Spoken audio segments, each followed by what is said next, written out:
Firing.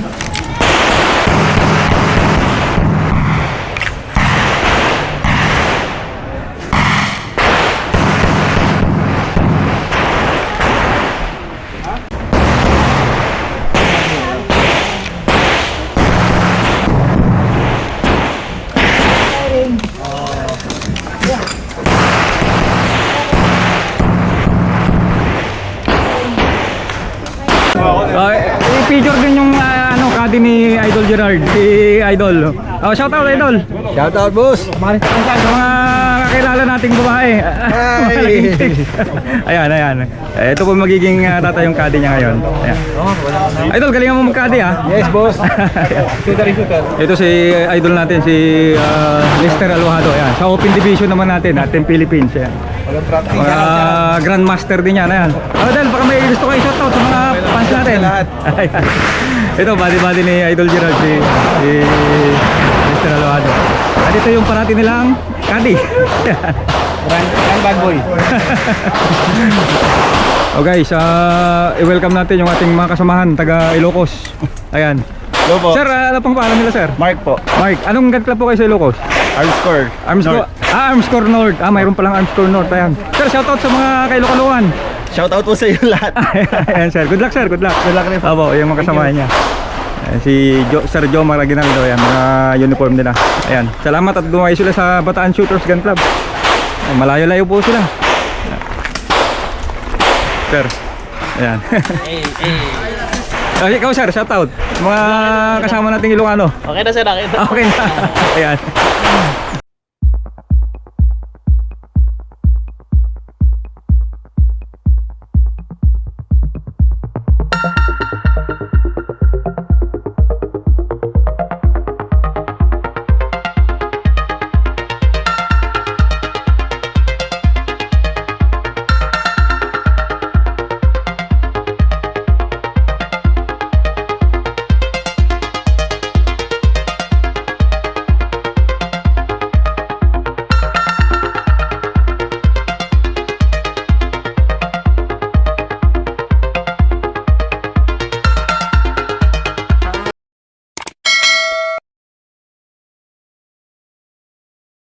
Ayun guys, nandito po ulit tayo sa Mount Samat Firing Range at nandito po tayo sa palaro ng 3rd Bataan Level 3 PPSA Sanction Mat Shooting Competition. Another vlog content na naman tayo ngayon guys. At ito po, another gun review po tayo ng gawa po ni Mitrillo. So another Mitrillo gun at kasama po natin syempre yung may-ari ng baril na atin din i-feature. Walang iba kundi si Idol Gerard Medina. Ayan, si Idol ay currently ranking sa PPSA Grandmaster lang naman, Idol. So, lingid po sa ating kaalaman, ang Grandmaster po ay siya po yung pinaka-top ng ranking ng PPSA. Ayan, so i-gun review po natin yung baril niya. At the same time, pag natapos po natin yung gun review, dahil ito ay level 3, proceed po tayo at papanoorin po natin yung run niya po, bawat stages. Ayan, so Idol, first of all, itong baril mo, ano yung complete model niya? So, Mitrillo, Fastidious, The Master. The Master. Okay, so may mga na-vlog na tayo guys na The Master din na baril ni Mitrillo. Pero at the same time, tanungin natin si Idol kung ano ba yung mayroon dito. So, Idol, discuss naman. Unang-una, tanungin ko na lang. Unang-una, ano yung baril mo? Bali yung baril niya, ang made in siya, brand ng Showman. Showman. Yes. So branded po yun. Brand. So alam naman natin pagka gawa ni Mitrillo na baril, naka-tungsten na po to guys. Yes, sir. So Showman, naka-tungsten na po yan. So again, yung tungsten po natin, pag caliber, ito po ay caliber 40. Yes, sir. Ayan, major scope, major load si Idol. So alam naman natin pagka major load, medyo malakas yung caliber 40, malakas. So yung gamit po ng ating tungsten dun sa barrel ay pangpabigat. Yes, para ma-prevent natin yung recoil. Yung recoil. Di ba? Okay, so pangalawa, Idol, itong alam ko rin, itong tungsten recoil buster ng Mitrillo, naka-double spring na rin yan. Yung nandito sa baba. Ayan, yung nandito sa baba. Okay. So, double spring siya. Double spring na yan. Kasi yung kaya double spring yan, pag recoil ng gun, yung pangalawang spring niya, itutulak niya naman pabalik into its original position. So, Idol, proceed naman tayo sa trigger pull pounds. Ilang trigger pull niya? Siguro mga 1.2 pounds siya. 1.2, ayan. So, malambot po yun guys, yung 1.2. So, masarap po yan kalabutin. Kung makikita nyo po guys, ito yung hammer ni Mitrillo, ganito po yung design ng The Master, di ba idol? Kasi sabi ko nga, may na-vlog na tayong The Master, ganito po siya. So may purpose po yan, bakit ganito yung forma ng hammer ng The Master? Kasi pagka sinet, tinuno ni Mitrillo yung hammer set, ayan, nakadepende rin po kasi ito, yung pounds, yung bigat niya para matuno nila to ng maayos. Kasama na po dyan yung trigger, kaya nga natuno nila ng 1.2 trigger pounds. Okay idol, yung ano, makikita nyo rin guys, itong Ambitex True Safety niya medyo pinahalapad na rin. So extended na rin po siya. Nirequest mo ba yun idol o assist na yan nung ginawa ni Nur?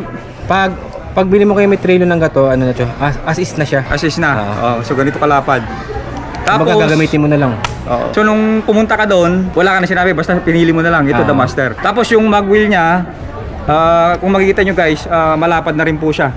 Ayan. So again, ang gamit po na ito idol, madaling pag-insert ng magazine. Yes, para mas mabilis mong mag-change mag. Oo. Tapos yung re-recite niya po, makikita nyo, hindi po siya king side. Ay, may nakalagay po siya Mitrillo, yan oh, may logo siya ni Mitrillo. So ibig sabihin, design po ni Mitrillo ito. Kasi nakalubog po siya, nakalubog yung kanyang safety, pero adjustable pa rin siya ng ano idol ano, ng left and right Yes, dito. Oo. Tapos yung front sight mo, naka-fiber na rin siya. Yes. So ang gamit ng fiber, guys, mas madali siya sipatin. Para mas mabilis mo makita yung target mo. Ayan, okay. Oo. Tapos yung beaver tail niya, ito idol, nakapatay na, no? Yes, patay na siya. So again, yung mga hindi pamilya sa beaver tail, ito ay parang secondary safety. Kasi pag kinasa mo, pagka ito buhay, kinasa mo idol. Pagka ito buhay, hindi mo to makakalabit nang hindi mo dinidiin to. So sa amin, sa shooting competition, pinapatay nila to. Bakit? Kasi ito ay nakakatulong sa speed ng double tap. Pag pinapatay namin to para pag nag-double tap ka, double tapping, mas mabilis siya. Kasi minsan, pagka hindi mo to nag-grip, hindi mo to makakalabit. Parang ganon. Kaya pinapatay nila yung beaver tail. Yung ano idol, yung kulay niya, parang ang kulay na ito, ikaw na rin namili? Yeah. Share coat siya na color na parang gamit nilang kulay. Ako na namimili ng ganitong parang silver na. Tinuturo mo na lang siya. Tapos yung square na rin yung trigger guard, ano? Yes. So diniscuss na natin yung read niya kanina, si Idol ay naka Alpha X. So fit po siya sa 2011 na Alpha X na holster. Okay guys, so additional information lang, kung may gusto tayong ipadagdag pa dito, siguro pwede natin palagyan ito ng thumb rest, yung papalaparin, yung para sa KMR din. Pero depende na sa shooter yun, ano? Hindi mo trip yun, yung papalagyan lang. Parang di na nila kailangan din eh. Oo. Tingin Kasi ko. parang nagagano mo eh, parang sa open. Sa standard kasi pwede yun guys. Tapos ito ay caliber 40. Standard. Ayan, standard na caliber 40. Ayan, so yun lang po. At tanungin na rin natin si Idol. Idol, kailan ka nag-start sa shooting? Siguro mga 2020, panahon ng COVID eh. Panahon ng COVID. Naki-join ka na sa shooting competition? Yung tito ko kasi, talaga nagpa-firing. Tinuruturuan ako yun. Parang kahiligan ko. Oo. Hanggang ngayon. Pero yung 2020, join ka na sa shooting competition o nag-preparation pa lang sa ring? Parang practice lang sa firing, ganyan. Hanggang sa nasubukan mo na? Hanggang nasubukan kong dumayo-dayo. Oo. Nagustuhan ko naman. So maliban nito, Idol, yung unang baril mo ay standard din? Standard din na ano lang, arms core lang. Arms core na customized? Customized din. Customized din, oo. So anong year ka na ilang years na sa'yo yung Mitrillo natin? Actually, ano lang to, mga 1 year mahigit pa lang. 1 year mahigit. So bago mo gamitin yan, Grandmaster ka na or diyan ka na Grandmaster? Parang dito na eh. Diyan na? Yes, Ayan, oo. Anting-anting eh. Anting-anting, oo. Ayan, panoorin natin pumutok mamaya si Idol Gerard at makikita natin na kung gaano siya kahusay. Kasi alam naman natin ang Grandmaster, hindi na po bibitsugin yan. Ayan, so, Idol, thank you. Baka may gusto kayo shoutout sa ating mga viewers. Shoutout nga pala sa Prime Power Shooting Team, saka sa BPSA, Manunodla. Ayan, oo. Ayan guys, so another, sana po ito ay magkaroon kayo ulit ng mga idea sa mga gustong mag-join sa isang shooting competition. Isang prospect po natin na competition gun. Although, pricey, but worth it. Sulit naman talaga. Sulit talaga. Ayan, Idol, thanks sa pagpapaunlak ng ating vlog interview. Maraming salamat at sa ulitin sana. Ayan. Hanggang dito na muli guys. So proceed tayo doon sa mga run ni Idol Gerard Medina. Thank you. Thank you guys.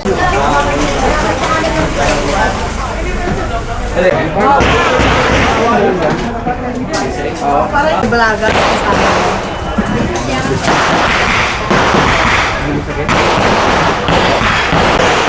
Tyro mo.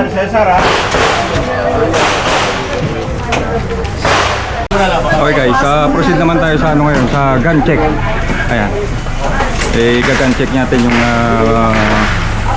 Vitrilio Pastillos, the master ni Idol Gerard Medina. Guys, dito sa gun and equipment check, dalawang option ang pwede natin gawin. So either Idol, anong ginagawa mo kapag nagpapagan equipment check ka? Laging nakabox eh. So nakabox muna yung barrel. Ayan, okay. So pwedeng ganun guys na pwedeng nakabox yung barrel or pwedeng pwedeng naka-holster. Ayan. Pero nakakaugalian ni Idol Gerard, nakabox yung barrel. May magazine yan na Idol, wala? Sa loob eh. Sa loob na yung magazine.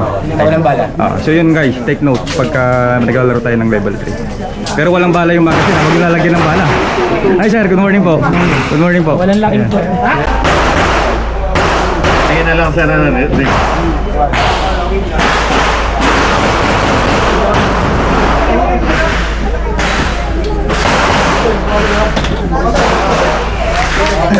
Hey guys, tingnan natin na i-gun check yung baril ni Idol Gerard Medina.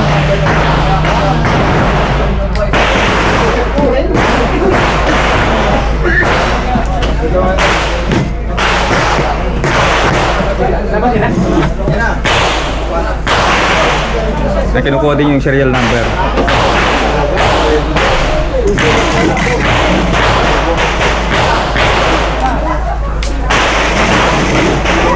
Nilalagyan ng magazine.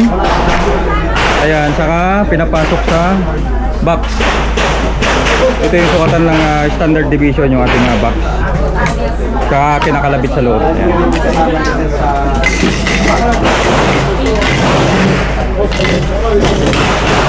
Kamukha. Pare-pareho. Saka pagka natapos guys, lalagyan nila ng sticker yon, palatandaan na nag-uncheck na yung baril. Yes, sir. Sinusukat din yun. Sir, matanong ko lang sir, ano po yung sinusukat banda dyan? Yung layo mula sa belt. Kailangan not more than 5 cm. Not more than 5 cm dito sir. From the belt. From the belt. Sa face ng... Okay, not more than 5 cm.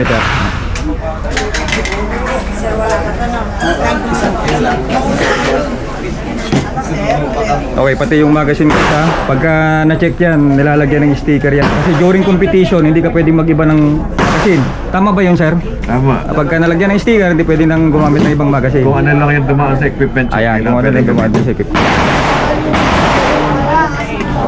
So, apat guys, yung ginagamit ni Idol Gerard na magazine dun sa kanyang The Master. No? Thank you. Idol, matalong ko lang, anong rig ang ginagamit mo?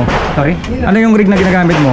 Double alpha. Double alpha. Yung holster mo, double alpha din. Ayun. Ayun guys, ang susunod natin pupuntahan yung Pambol area. Paikot mo si Idol.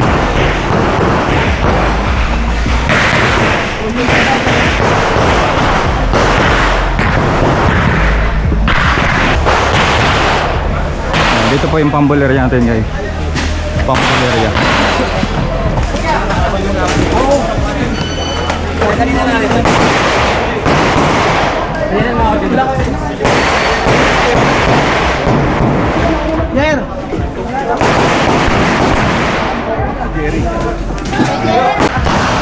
Nagpalit ako ng ulo, sir.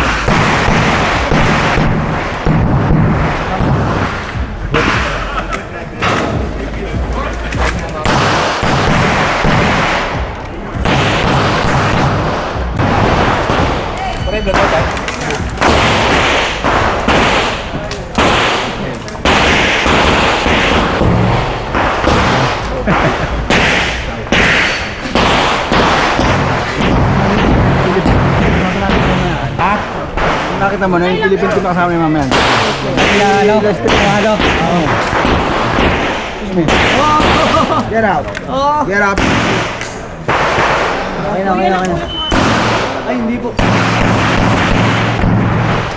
Aray po.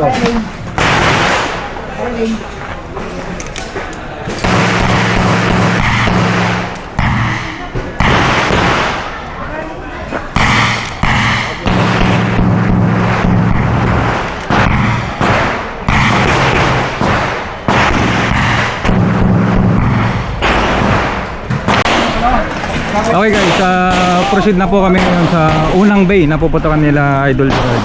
Ayan. So, natapos na po yung painit sa Pambuleria. So, proceed na po tayo sa unang bay.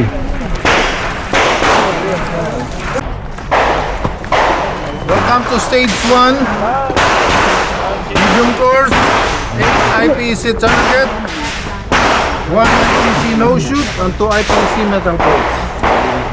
So the score 18. Start position, standing on mark. Time start on the ball. Audible signal and aim start.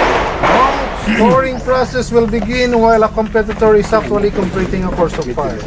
A competitor who has delegates who fails to verify target losses all rights of appeal in respect of scoring target.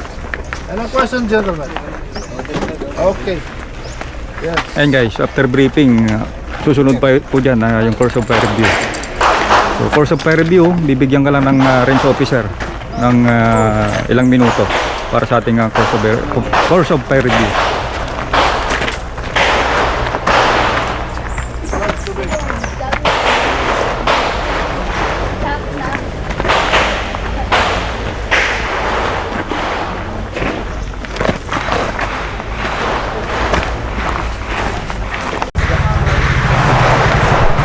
Okay, on deck na po yung ating idol, Gerard Medina.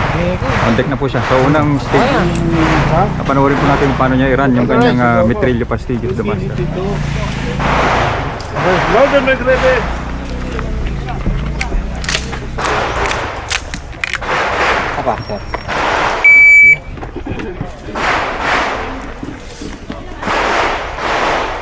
Are you ready? Stand by.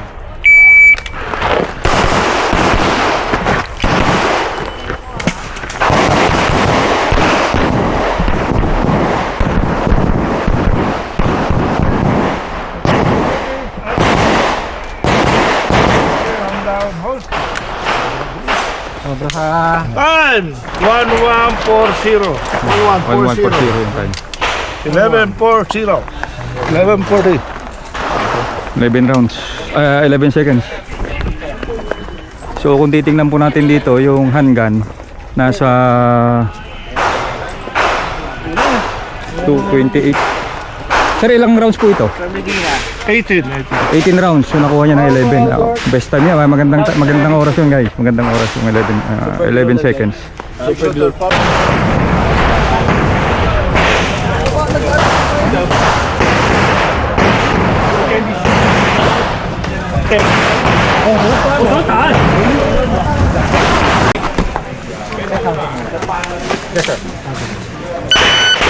dito muna sa likod.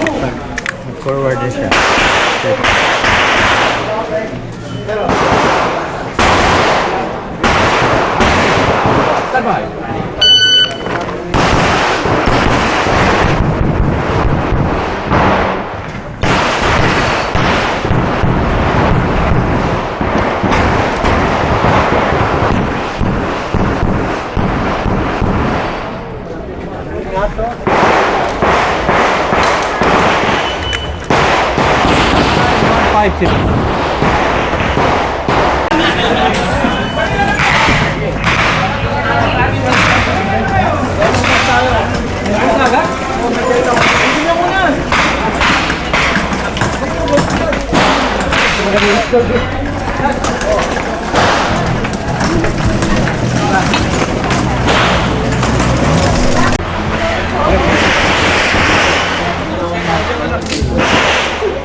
Unload the chocolate. Unload the chocolate. Yes, clear. Yes, clear. How about down? Poster. Lock. Race is clear. Time. 2591. 2591. 2591 guys.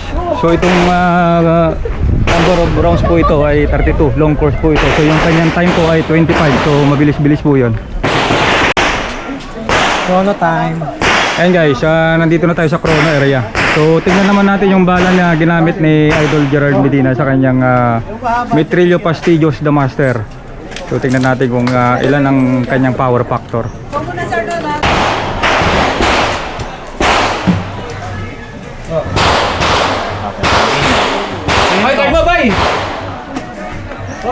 Ayan, tingnan natin. So siya po ay caliber 40. So ang major scoring po, major load po natin sa caliber 40, 170 power factor. Hindi po dapat bababa ito. Pin mo. 4-0. Apo, 4-0 po.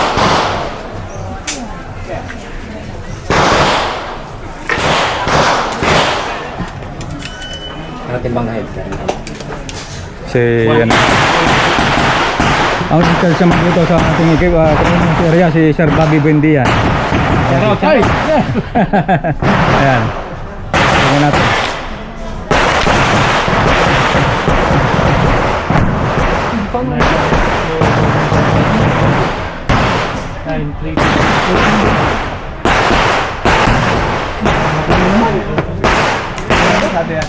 Baba.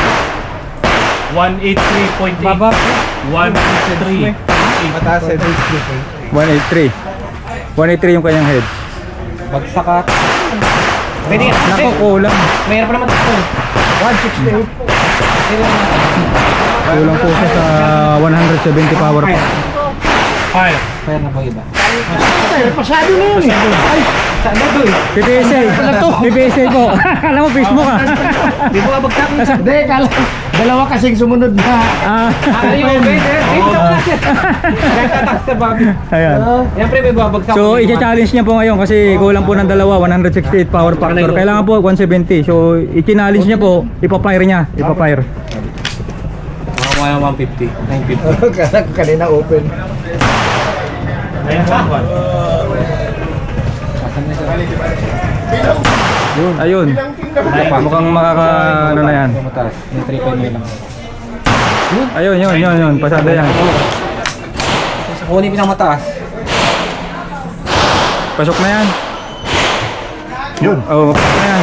Pumasok na. Di mo bagsak, no? 172 power factor pasado. Okay na, sir. Pasado. Sir Bobby, thank you ah. Thank you. Sir, thank you. Doon muna ibigay. Idol, pakita lang natin yung bala mo. Yung isang magazine mo. Muntik ka na, Yung isang may laman ba yan? Meron. Sa rigor. Okay guys, kung makikita nyo itong bala na ginamit niya, ito ay Metrillo heads. So, although ano to, pag bumili ka kay Metrillo, sabihin mo 180 grain. Pero pagka tinimbang mo ito, hindi po pare-parehas. Katulad yung sa kanya, ang natimbang po sa kanya ay 180 grain. So malaking factor po yun. So, ang powder po na ginamit niya dito ay BA32. At yung kanyang primer na ginamit ay Piochi. Ayan, so 172 yung kanyang chrono. Tara, tara.